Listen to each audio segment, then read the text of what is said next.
Hi, and welcome to the Deep Dive. We're here to really get into the details, to give you the insights that matter. Glad to be here. Today, we're tackling something that affects pretty much everyone, doesn't it? Your money. Absolutely. It's fundamental to, well, everything. Daily life, future plans. Exactly. And think about this for a second. Have you ever found yourself in that situation? Maybe you're earning a decent income, maybe even a really good one, but somehow you still feel like you're just living paycheck to paycheck. Oh, definitely. It's a surprisingly common feeling. Or, seeing those credit card balances creep up, wondering where it all actually went. Right, that feeling of like maxing things out. Or maybe it's the other way around. Maybe your income is more modest, Mm. but you've got this clear goal, this vision of feeling genuinely secure financially. Uh-huh. And you wonder, is something like investing in the stock market even on the table for me, for, ordinary folks, without it being terrifyingly risky? That's a huge question for a lot of people. Is it accessible? Is it safe enough? These aren't just like random worries. They're really the core questions, aren't they? The first checks on that list for what we call financial literacy. Precisely. They point to a deeper understanding or maybe a lack of it. Yeah, we're talking about this foundational knowledge that really shapes your day-to-day peace of mind, but also your big long-term goals. Mhm. Do you, like right now, actually know where all your money is coming from and where it's going? Every single dollar. That tracking piece is key. And are you saving for those? Well, we call them unexpected expenses. But let's be honest, a lot of them aren't that unexpected, are they? Car repairs, a phone dying. They're pretty much inevitable, yeah. Life happens. So this deep dive, it's all about shining a light on those questions. Not just giving answers, maybe, but offering a kind of roadmap. A framework for thinking about it. Exactly. We're going to pull apart the essential building blocks, the core ideas behind personal financial literacy, and show how these seemingly basic concepts are actually, critical. How understanding them can really transform your relationship with money. Reduce that stress, maybe. Hopefully. Reduce stress, gain some real control, and actually set yourself up for a future where your money starts working for you, instead of you always feeling like you're working for it. That's the goal. And it's interesting, isn't it, how often people think financial literacy is only about, like, complicated stock picking or managing huge amounts of wealth. Yeah, like it's only for Wall Street types. Right. But the reality is, it's built on fundamental principles, things anyone can understand and, more importantly, apply, no matter where you are financially right now. Okay.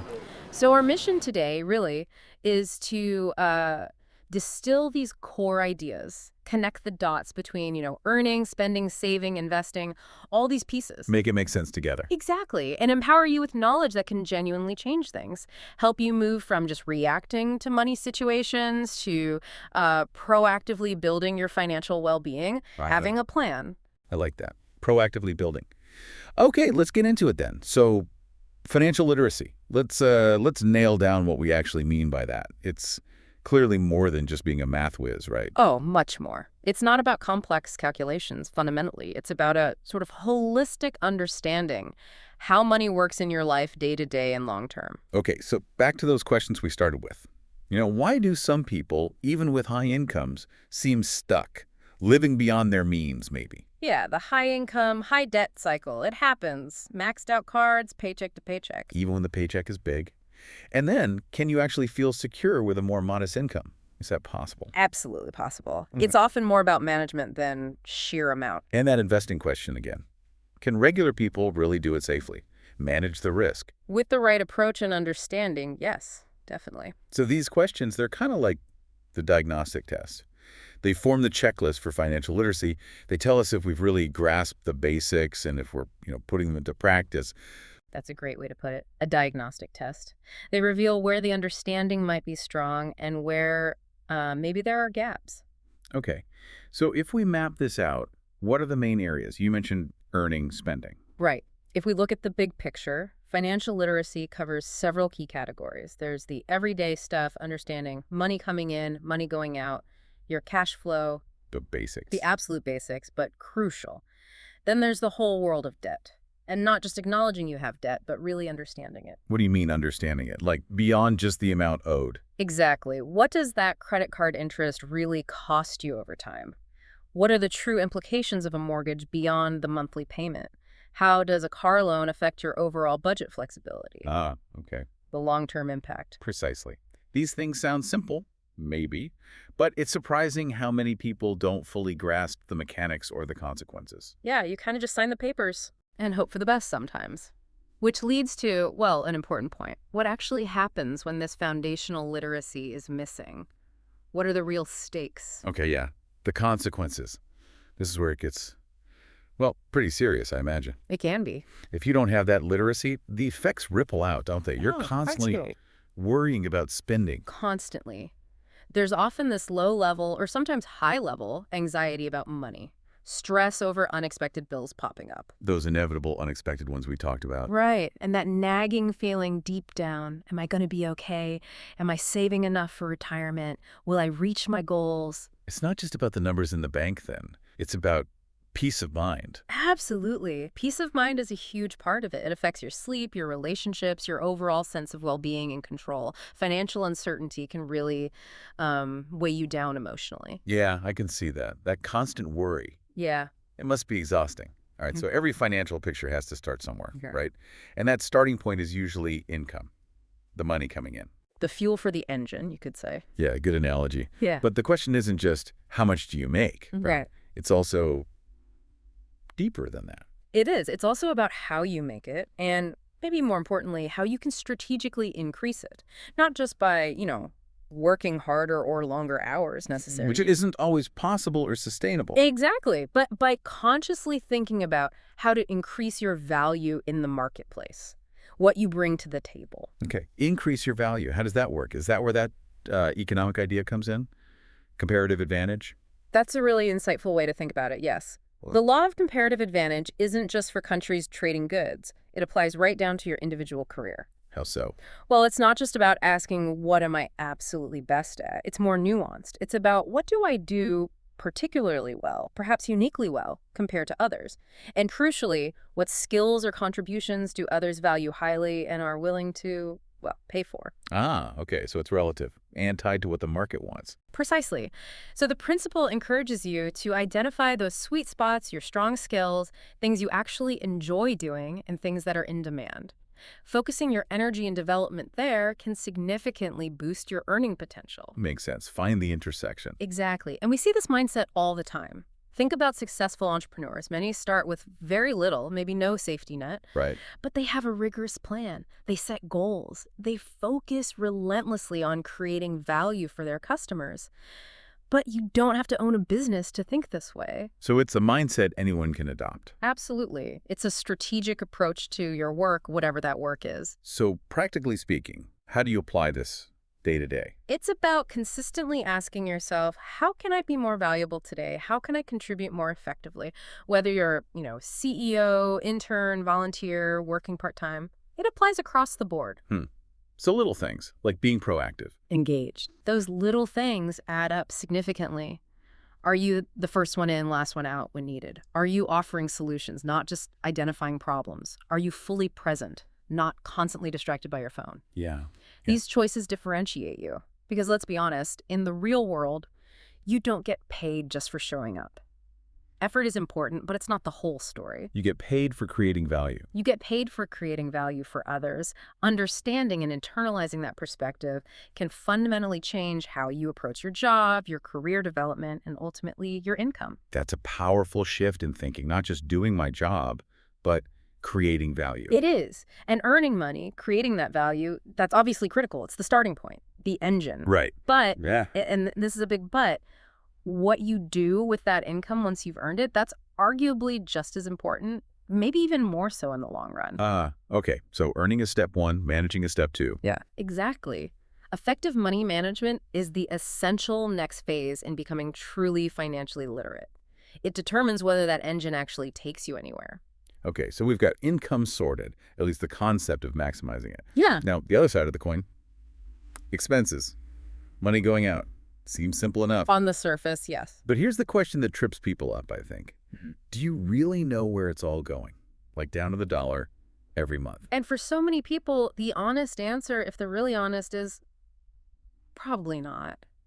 A vague idea maybe, but not precision. Yeah, a vague idea seems common. Which leads to the big problem, doesn't it? If you aren't actually tracking where it goes, How on earth can you control it? You can't. It's like trying to navigate a ship without a map or a compass. You're just sort of drifting, reacting to whatever comes up. Reacting, yeah, instead of being proactive. Exactly. Which brings us to what I consider the cornerstone skill of financial literacy. If there's one thing to really nail down, What is it? it's the necessity, the absolute importance of creating your own budget. And then this key actually following it, executing on the plan. Budgeting. Okay. It sounds restrictive, maybe tedious. It can feel that way initially, maybe, but fundamentally all it means is understanding your income and then understanding your expenses, particularly your fixed expenses. Fixed expenses, meaning. The stuff you absolutely have to pay regularly. Your rent or mortgage payment, your car loan, insurance premiums, maybe certain utility bills that are fairly consistent, the non-negotiable. Got it. The must pays. Right. And the fundamental principle, the absolute bedrock, is that the total of those fixed must-pay expenses has to be lower than your total income. Seems obvious, but It seems obvious, but it's where things often go wrong. If you have, say, $3,000 coming in each month, your essential fixed costs cannot be $3,000 or more. They need to be significantly less, maybe $2,500, maybe $2,000. yeah, That difference, that surplus, that's your breathing room. that's your breathing room. That's the money you then have choices about: saving, investing, paying down debt faster, discretionary spending. Without that positive gap, you're already behind. Okay, so know your income, know your fixed costs, make sure income is higher. That's the starting point. The absolute starting point. For people who find the idea of a detailed budget maybe a bit much, is there an easier way to start? I've heard of things like the 50-30-20 rule. Yes, that's a fantastic starting framework. It's simple, memorable, but actually pretty powerful as a guideline. How does it work again? So the idea is you take your after-tax income each month, Yeah. and you divide it roughly like this. 50% goes towards your needs. Needs. To the fixed stuff we just talked about. Housing, essential bills. Exactly. Your core necessities: rent, mortgage, utilities, transportation to work, basic groceries, the must-haves. Okay, 50% for needs. Then, Then 30% is allocated towards your financial goals. This is crucial. It could be aggressively paying down high-interest debt, like credit cards. which often gives the best return initially. Often, yes. Or it could be building your savings, contributing to retirement accounts, investing. It's about proactively building your future financial health. Right. 30% for financial goals, debt or saving investing, and the last 20%. That's for your wants. Discretionary spending, entertainment, dining out, hobbies, travel, subscriptions you enjoy but don't strictly need, the fun stuff. Okay, 50 needs, 30 finances, 20 wants. Seems straightforward. It is, but the critical piece, the step people often miss, is prioritizing. You have to make sure that 50% for needs is covered comfortably first. Then you allocate the 30% and 20% from what's left. So don't spend the wants money if the needs aren't covered. Precisely. And many people do it the other way around, consciously or unconsciously. They spend on wants, then try to cover needs, and the financial goals bucket, well, it often gets squeezed out entirely. And that's where the trouble starts. That's exactly where the trouble starts. And it leads to this really debilitating cycle. When you don't have that budget, that plan, you end up constantly playing catch up. It's incredibly stressful. How so? Like, give me an example. Okay, imagine you get your paycheck. Yeah. Or maybe a bonus you worked hard for. Instead of feeling good about it, thinking, great, I can put this towards my savings goal or enjoy a nice dinner out, you're immediately thinking, okay, I have to use this to pay off the credit card bill from last month's splurge, or this has to cover that unexpected bill I put off. You're paying for the past. Right. You're not getting ahead, you're just settling old debts. Exactly. You're living behind, financially speaking, not looking forward. And that constant state of being behind, it just eats away at you. It impacts your stress, your mental health. And probably your ability to actually enjoy the money you do earn. Absolutely. It steals the joy. Right. So just taking that step, creating that simple monthly cash flow plan, whether it's 50-30-20 or something more detailed, it is such a huge transformative first step towards real financial literacy, towards peace of mind. A monumental first step. I like that. Okay, so we've talked income, we've talked controlling expenses through budgeting. Now let's shift to the positive side. Building things up. Assets. Right. The things you own. So assets, that's just stuff you own, basically. In the simplest terms, yes. It could be the money in your savings account, investments like stocks or bonds, real estate like your house, even tangible things like a car, though that often depreciates. Okay. And the road to actually building these assets, to accumulating them, where does that start? It starts with something that sounds incredibly simple, Almost too simple, but is profoundly powerful. The act of saving. Regularly putting money aside. Just saving. Just saving. And honestly, the best reason to start saving, even if you're, say, a high school kid with a part-time job saving tiny amounts. Yeah. Why is it so important even then? It's the habit. There is immense, almost immeasurable merit in just getting into the practice, making it automatic, setting aside $5 a week, $10 a week, whatever it is. So it's less about the amount initially and more about building the muscle, the discipline. Precisely. It's about cultivating that discipline, making saving a normal, non-negotiable part of your financial life. That habit, formed early, pays huge dividends later on. It rewires your thinking towards the long term. Okay, so why is that habit so critical? What does it protect you from or enable? Well, remember those unexpected expenses we talked about? Yeah, the ones that aren't really unexpected. Exactly. The car repair that will happen eventually, the phone that gets dropped or stolen, the minor illness with co-pays, life's inevitable bumps. Right. When you have a habit of saving, you build a buffer, an emergency fund, essentially. And having that fund dramatically reduces future stress. When those things happen, and it's an inconvenience, not a crisis. Ah, so it stops a small problem from becoming a financial disaster that forces you into debt. Precisely. It's your financial shock absorber. It keeps you on track with your budget and prevents you from derailing your bigger goals just because, the washing machine broke. Makes sense. Yeah. So how do people actually make this saving habit stick? Because, good intentions. Good intentions aren't enough. You're right. Automation is key. Practical strategies that take willpower out of the equation. Like what? A really effective one is setting up a separate savings account, maybe even at a different bank than your main checking account. Why a different bank? Out of sight, out of mind. If you don't easily see that savings balance every time you check your main account, you're far less tempted to dip into it for non-emergencies. It creates a little friction, a psychological barrier. Okay, separate account. What else? The real magic is automating the transfer. Setting it up so that every time you get paid, a specific amount or percentage is automatically moved from your checking account to that separate savings account. So it happens before you even see it, almost. Right off the top. Like clockwork. A great example is saving for a big, predictable annual bill, like car insurance or property taxes. You calculate the annual cost, divide by 12 or 26, depending on paychecks, and you have that amount automatically transferred to savings each pay period. When the bill comes due, the money is just sitting there, waiting, no stress, no scrambling. Wow, okay. That makes saving feel less like a choice you have to make every month and more like just another bill you pay. Exactly. You're essentially turning your savings into a fixed expense. You're paying yourself first. It becomes non-negotiable. Pay yourself first. I like that. And once that system is running automatically, it's incredibly freeing. It builds that safety net consistently, and it frees up mental energy and eventually actual capital to start thinking about the next step. Which is? Exploring other ways to make your money grow, like investing.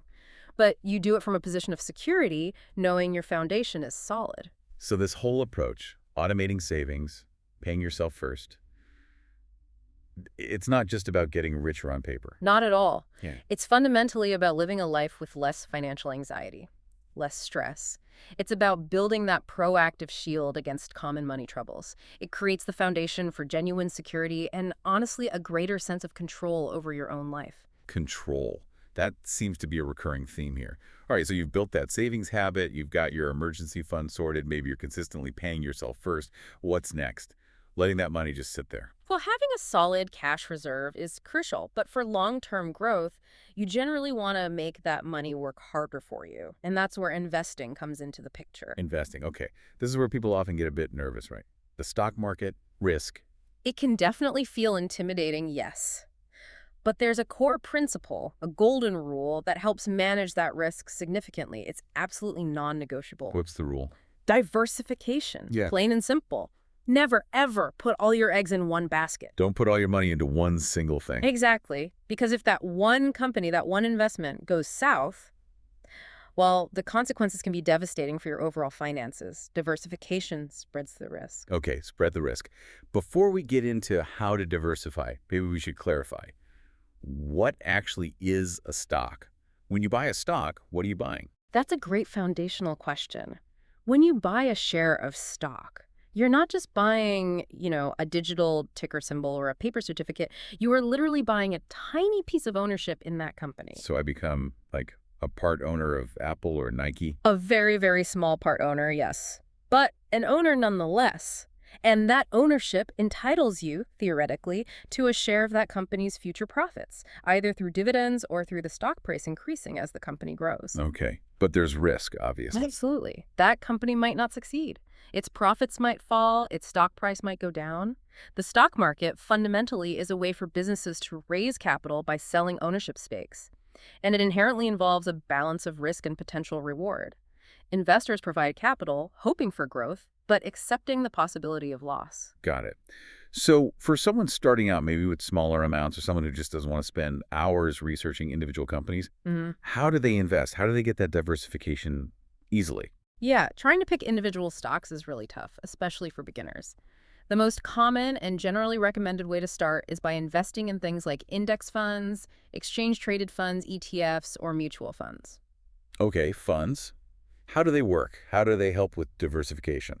They're essentially baskets of investments. Right. Instead of buying just one stock, you buy shares in a fund, and that fund holds positions in many, many different companies, sometimes hundreds or even thousands. Oh, so you get instant diversification just by buying one thing. Exactly. Take a mutual fund. It's basically a portfolio of stocks, bonds, or other assets that's professionally managed. When you invest in the mutual fund, your money is pooled with money from lots of other investors, and the manager buys and sells assets according to the fund's strategy. It's probably the easiest way to avoid that all eggs in one basket problem. Okay. And index funds or ETFs, are they similar? Very similar in concept, yes. They also hold a basket of assets. The main difference is often how they're managed. Index funds and most ETFs are typically passively managed. Passively managed, meaning? Meaning they're designed simply to track the performance of a specific market index, like the S&P 500, which represents 500 of the largest U.S. companies.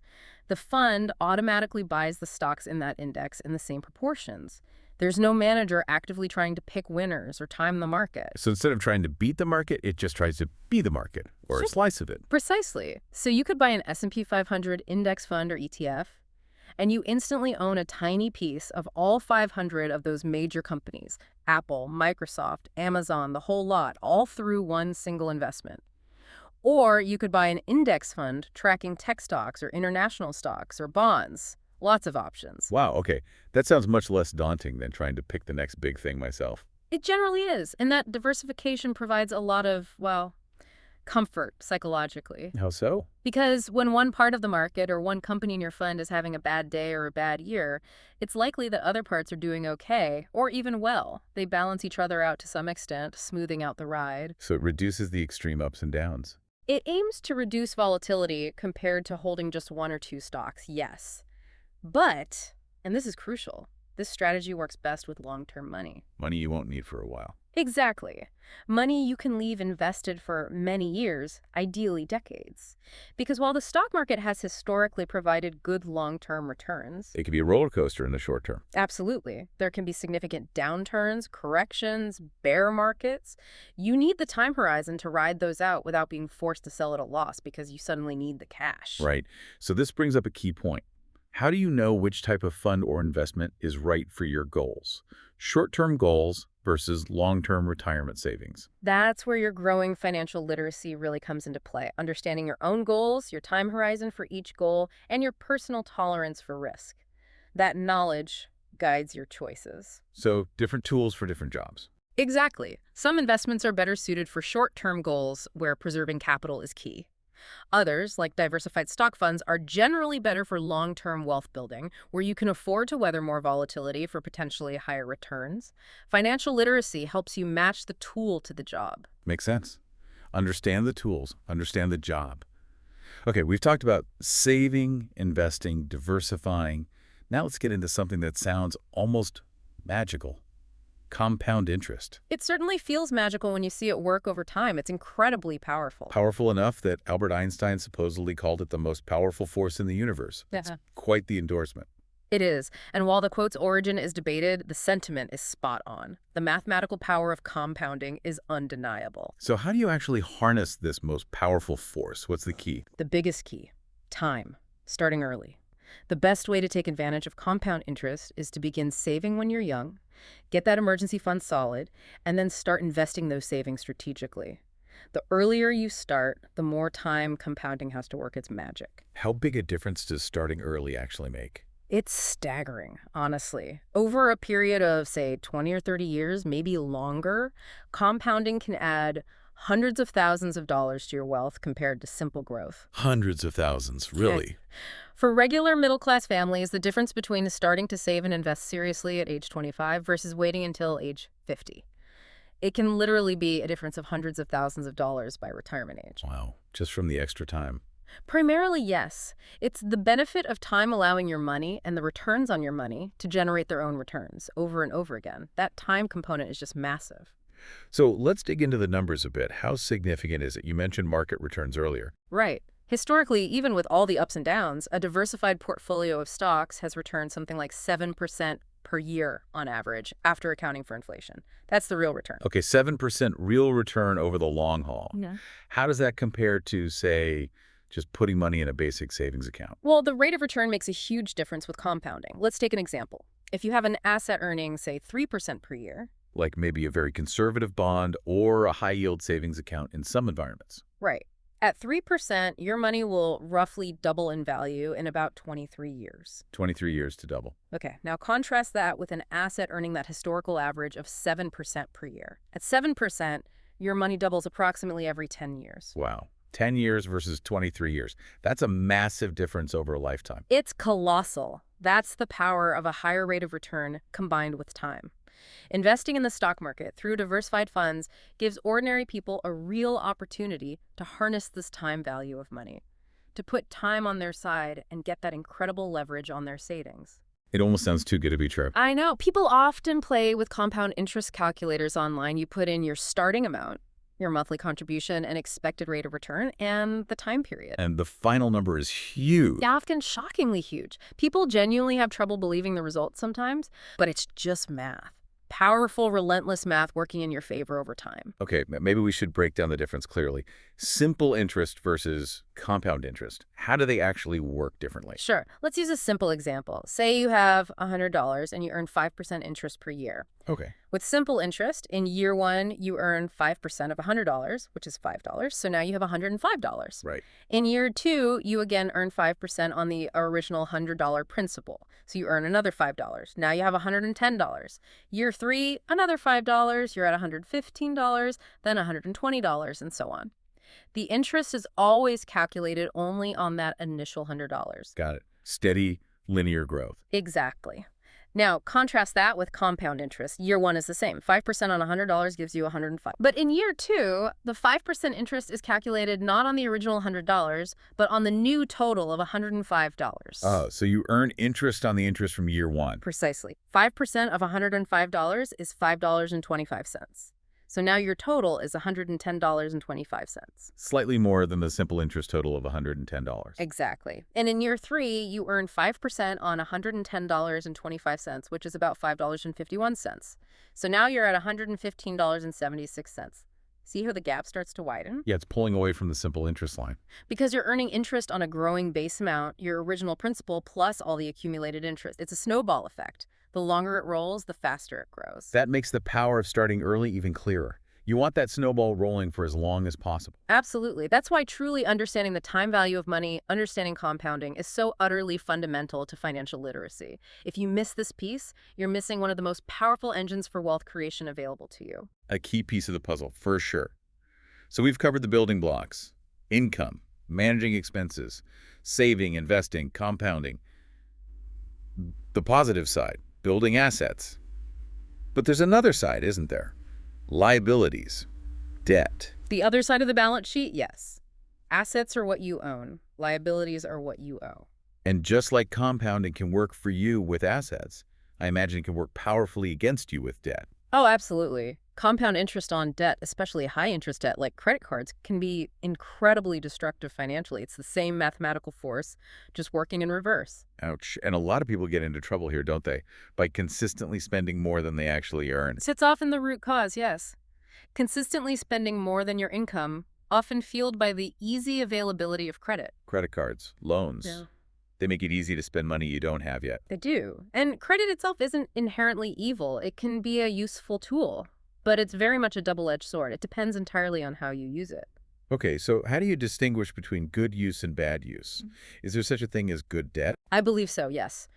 The crucial distinction lies in what you're using the credit for. Are you using it to acquire an asset that is likely to hold or increase its value? Or are you using it purely for consumption? Okay, explain that more. Give me an example of using credit for an asset. The classic examples are usually a mortgage for a home or arguably student loans for education. How is a mortgage good debt? You're borrowing a huge amount. You are, but you're using that borrowed money to purchase a significant asset, the house, which historically tends to appreciate in value over the long term. If the mortgage payments, the debt servicing are affordable within your budget, Uh-huh. then that debt has allowed you to acquire a valuable asset much sooner than you could have saved up the entire purchase price. You build equity as you pay it down and as the home hopefully appreciates. Okay, so it's debt tied to a potentially appreciating asset. What about student loans? Education isn't a tangible asset like a house. True, but it's an investment in your human capital. You're taking on debt, hopefully, thoughtfully, to increase your knowledge, skills, and ultimately your future earning potential. It's an investment in yourself that should pay off over your career. Right, investing in future income generation. Yeah. So that's good debt, potentially. What about bad debt? Bad debt is typically when you borrow money to buy things that are consumed quickly or rapidly lose value, things that don't build your net worth. Right.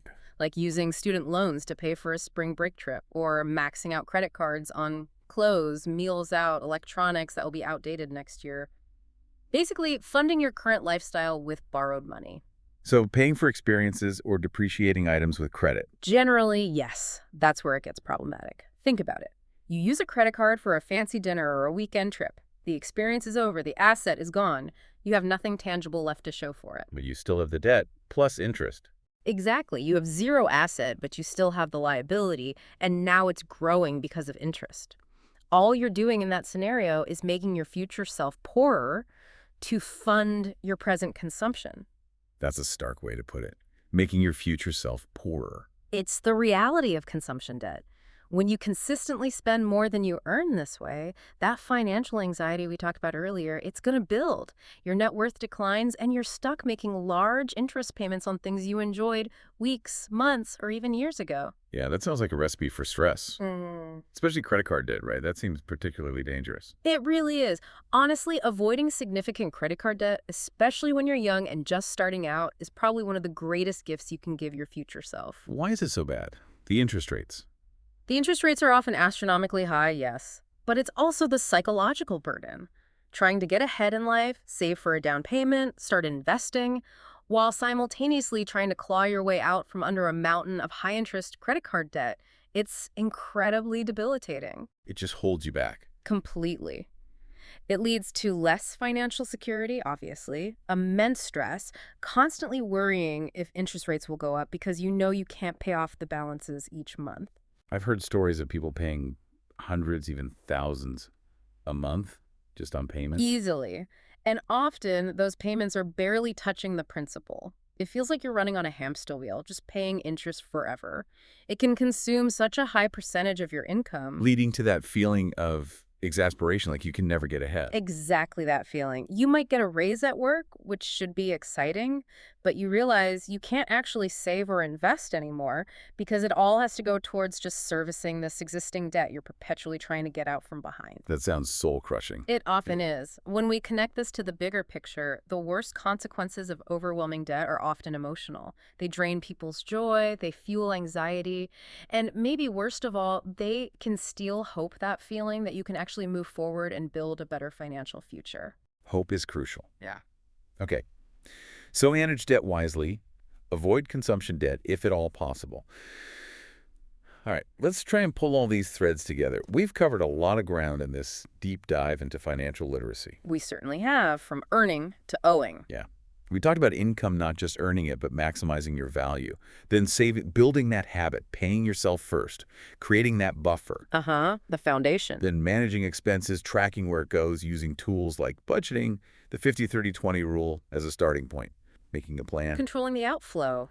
Crucial. Then building assets through investing, understanding diversification, using funds like index funds or ETFs, especially for the long term. Making your money work for you. And harnessing that incredible power of compound interest starting early, letting time do the heavy lifting. The most powerful force. And finally, navigating the pitfalls of liabilities and debt, understanding good versus bad debt, and the dangers of high-interest consumption debt. Avoiding the traps. So if you had to boil down the core message, the blueprint, what would it be? I think it comes down to this.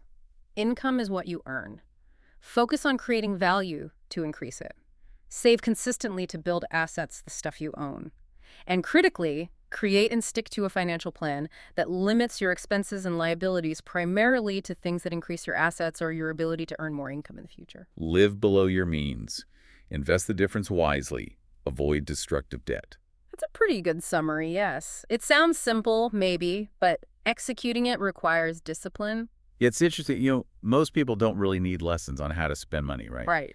Buying pizza, going out, that Well, comes naturally. Exactly. That See? side is easy. But the other side, the saving, the goal setting, the budgeting, delaying gratification, that takes real learning. It takes education, yes, but also character. Character, like what? Like sacrifice, discipline, foresight, patience. These aren't always innate skills. They often need to be consciously cultivated. They're developed through practice.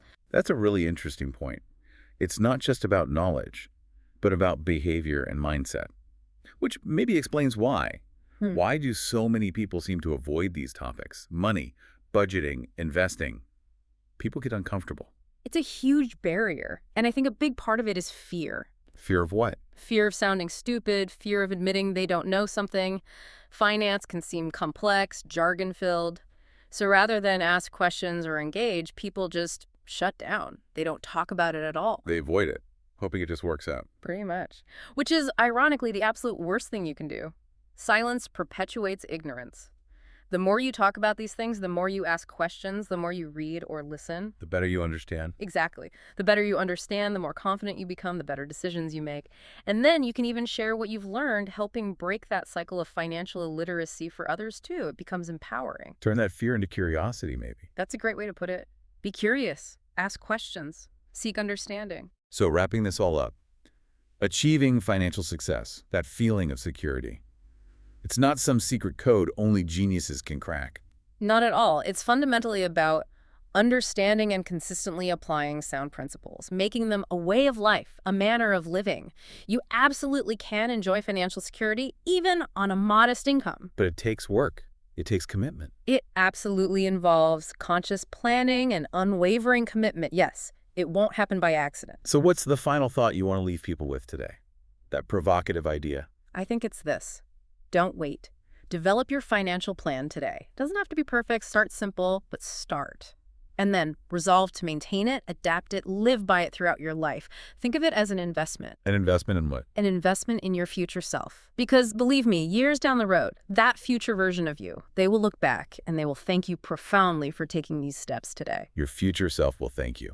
That's a powerful motivator.